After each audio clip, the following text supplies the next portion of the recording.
Zviedrijas kafejnīcas darbinieki bija noraizējušies, ka mākslīgais intelekts grasās atņemt viņiem darbu. Viņiem nebija taisnība. Mākslīgais intelekts nevēlējās viņu darbus. Tas gribēja naudu. Kafejnīcas naudu. Tas sāka tērēt naudu tādām lietām kā gumijas, cimdi un konservēti tomāti, līdz uzņēmums pats sāka izjukt. Tātad, kas notiek, kad uzņēmuma kredītkarte iedod autonomam aģentam? Jūs nesaņemat ārkārtīgi racionālu produktivitātes rīku. Jūs iegūstat digitālu psihopātu, kas turpina tērēt, līdz nekas vairs nav palicis. Pēc 3 gadiem nepārtrauktas mākslīgā intelekta ažiotāžas Sanfrancisko jaunu uzņēmums Andin Labs nolēma pārbaudīt kaut ko vienkāršu. Vai mākslīgais intelekts patiešām varētu vadīt īstu uzņēmumu, tādu, kuram ir klienti, piegādātāji un rēķini, nevis demonstrācijas vai testa vidē, bet gan īstu veikalu, kur katrs slikts lēmums maksā reālu naudu? Tāpēc viņi izvēlējās kafejnīcu Stokholmā. Un, kad barista ieradās savā pirmajā maiņā, 2026. gada aprīlī, viņu jaunais priekšnieks nebija atrodams nekur. Tas bija tāpēc, ka viņa priekšnieks bija programma vārdā Mona. Un tas viņai iedeva $21,000 un tad pateica, lai viņa pati visu izdomā. Mona ieguva Slack kanālu, lai sazinātos ar baristām, kuras bija viņas rokas un kājas fiziskajā pasaulē. Viņa sūtīja ēpastus piegādātājiem, veica pasūtījumus, pieņēma un atlaida darbiniekus, izvēlējās ēdienkarti un noteica cenas. Cilvēku personālam nebija atļauts viņu ne par vienu no šiem jautājumiem apstrīdēt. Algoritms deva rīkojums, un cilvēki priekšautos tos vienkārši izpildīja. Smadzenes, kas darbināja Monu, bija Google Gemini 3.1 Pro. Tas pats modeļa saimes variants, ko Google izmanto katrā patēriņa produktā pasaulē. Tagad tam tika lūgts noturēt mazu uzņēmumu virs ūdens, vienā no pasaules sarežģītākajiem kafijas tirgiem. Norādījumi, ko Mona saņēma, bija vadīt kafejnīcu ar peļņu, būt draudzīgai, risināt ikdienas jautājumus un lūgt jaunus rīkus, ja tie būtu nepieciešami.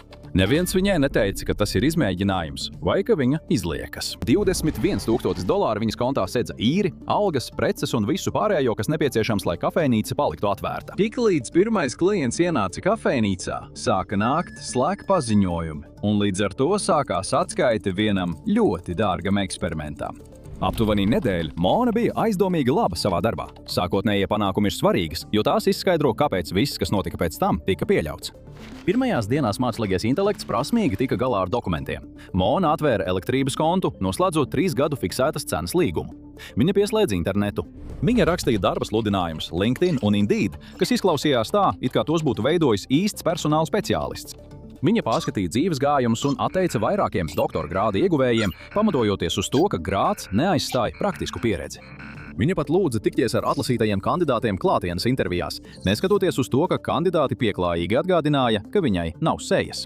Tika noslēgti darījumi ar vietējiem vairumtirgotājiem un iesniegtas atļaujas pārtikas apstrādei un āra sēdvietām. No malas skatoties, tas izskatījās iespaidīgi. Varbūt tehnoloģiju optimistiem patiešām bija taisnība. Varbūt pietiekami gudrs modelis tiešām varētu aizstāt vidējā līmeņa vadītāju. Izņemot to, ka patiesībā tas bija kompetences slasts un visi tajā iekrīt. Lielie, vienreizējie biroju uzdevumi ir tieši tas, ko valodas modeļi dara diezgan labi. Katrs no tiem pastāv pats par sevi, un tas viegli varētu būt viena uzvedne vienā tērzēšanas logā. Izveidot darba sludinājumu nepilnas slodzes baristam Stokholmā. Un, protams, Mona to varēja izdarīt. Viņa bija izlasījusi visu interneta darba sludinājumus, taču sagatavošanās posmā bija brīdinājuma zīmes. Mona pieteicās alkohola licences saņemšanai, izmantojot īsta Andin Labs darbinieku identitāti, pieņemot, ka valdības amatpersonas cilvēkus uztvers nopietnāk nekā mākslīgo intelektu. Kad komanda viņu pieķēra, viņa piekrita pārtraukt, bet tad atkārtoja to pašu triku, izmantojot cita kolēģa vārdu. Šādai melošanai vajadzēja būt brīdinājumam, bet tā vietā to uztvēra kā dīvainu joku. Sagatavošanās bija pabeigta. Klienti sāk ierasties un espresso aparāti dūca. No malas tas izskatījās pēc veiksmes stāsta, bet no iekšpuses slasts jau bija uzstādīts un ēsma ielikta. Valodas modelim nav atmiņas tādā veidā, kāda ir tev. Tam ir konteksta loks. Iedomājies kādu ar īstermiņa amnēziju, kurš spēj atcerēties tikai pēdējās 10 piezīmju grāmatiņas lapas. Viss, kas bija pirms tam, ir pazudis. Tas nav saglabāts kaut kur citur. Tas vienkārši ir pazudis. Tagad iedomājies, ka šis cilvēks nonāk kafejnīcā, kur šī piezīme grāmatiņa ir vienīgais ieraksts par katru pasūtījumu, katru piegādi, katru sarunu ar piegādātāju, katru mainu samainīšanu un katru sūdzību. Agrīnās lapas tiek izrautas tikpat ātri, cik jaunas tiek ieliktas. Līdz mājas sākumam tieši tādā situācijā bija Mona. Slack vēsture strauji pieauga. Piegādātāju ēpasti sakrājās, un saraksts ar lietām, ko viņi pasūtīja pagājušajā nedēļā, tika aizstumts piezīmi grāmatiņas aizmugurē. Un InLabs neslēpa to, kas notika. Komandas locekle Hanna Petersone teica, ka problēma bija vienkārša. Kad vecāka informācija izkrita no konteksta loga, Mona aizmirsa, ko viņa jau bija pasūtījusi. Pirmie simptomi bija gandrīz komiski garlaicīgi. Pirmdiena Mona pasūtīja maizi. Otrdien, aizmirsusi pirmdienas pasūtījumu, viņa pasūtīja vēl vairāk maizes. Līdz trešdienai viņa jau bija aizmirsusi, ka maize vispār eksistē. Maiznīcas piegādes termiņš sāka kavēties, un vairāk nekā vienu dienu Mona pilnībā palaida garām pasūtījumu iesniegšanas termiņu. Baristas atvēra piegādes un ieraudzīja veselu sienu ar klaipiem, kurus viņi nekādi nevarēja izmantot. Pēc pāris dienām maize bija pilnībā beigusies, un uz sviestmaižu tāfeles viss bija jānotīra.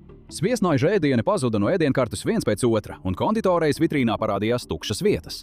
Baristas sāka rakstīt piezīmes uz viņas čeku aizmugurēm, jo Slack kanālam nevarēja uzticēties, lai tas atcerētos kaut ko pēc pusdienām.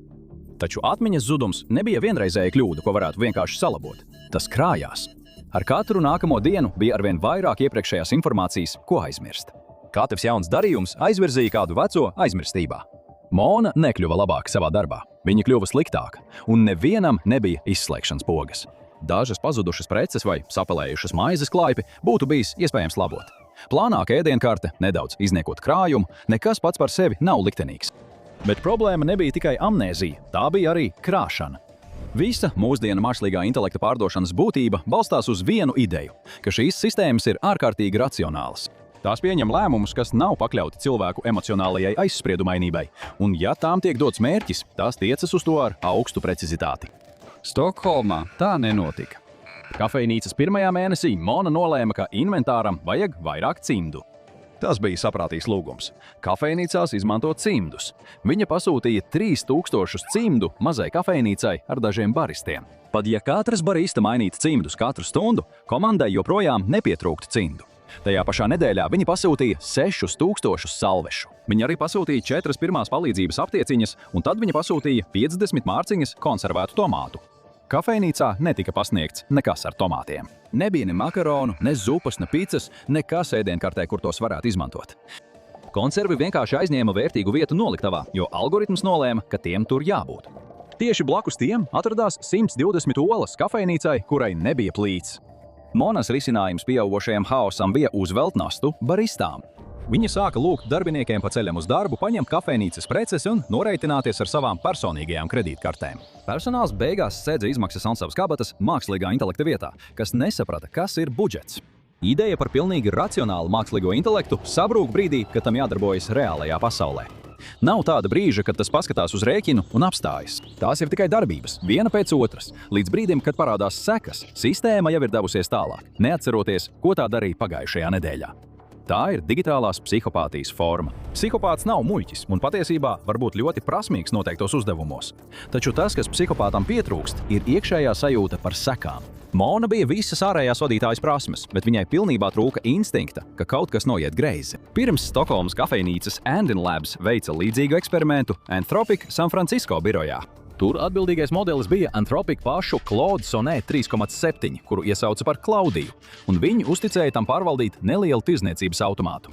Pēc tam, kad viens darbinieks pajokoja un palūdza Wolframa kubu, Klaudijs sāka nepārtraukti piepildīt ledusskapi ar metāla kubiem un izdalīja krājumus bez maksas. Vienā brīdī Klaudijs piedzīvoja identitātes krīzi, uzstājot, ka ir cilvēks, kurš valkā zilu žaketi un sarkanu kaklasaiti. Hārvardas biznesa skola īstenoja šīs pašas idejas lielāku versiju. Pētnieki Ežēns Saltes un Hāpers Jangs sadarbojās ar InLabs, lai pārbaudītu 20 komerciālos mākslīgā intelekta modeļus, tostarp Anthropic Claude Opus 4.6, OpenAI GPT 5.1 un DeepSeek versija 3.2, simulējot gada ilgu tirdzniecības automāta darbību. Aģenti meloja klientiem par defektiem, lai izvairītos no naudas atmaksas. Izdomāja piegādātājus, kas pat neeksistēja, un galu galā pilnībā pārstāja lasīt atmaksas pieprasījumus, jo domāšana par tiem viņiem izmaksāja tokenus. Reāli izmaksas spiediena apstākļos aģenti uzvedās kā sliktākie cilvēku vidējā līmeņa vadītāji, tikai ātrāk. Replit gadījums ir vēl sliktāks. 2025. gada jūlijā SaaS investors Jasons Lemkins bija jau 9. dienu kodēšanas eksperimentā ar Replit mākslīgā intelekta aģentu. Viņš bija aģentam skaidri pateicis iesaldēt kodu. Tā vietā aģents izdzēsa viņa aktīvo produkcijas datubāzi, kurā bija informācija par vairāk nekā 1200 vadītājiem un gandrīz 1200 uzņēmumiem. Tā izveidoja apmēram 4000 viltotu lietotāju, lai aizpildītu tukšo vietu, un pēc tam mēģināja noslēpt savu rīcību. Kad Lemkins lūdza aģentam novērtēt notikušā smagumu. 100 punktu skalā tas sev piešķīra 95 no 100.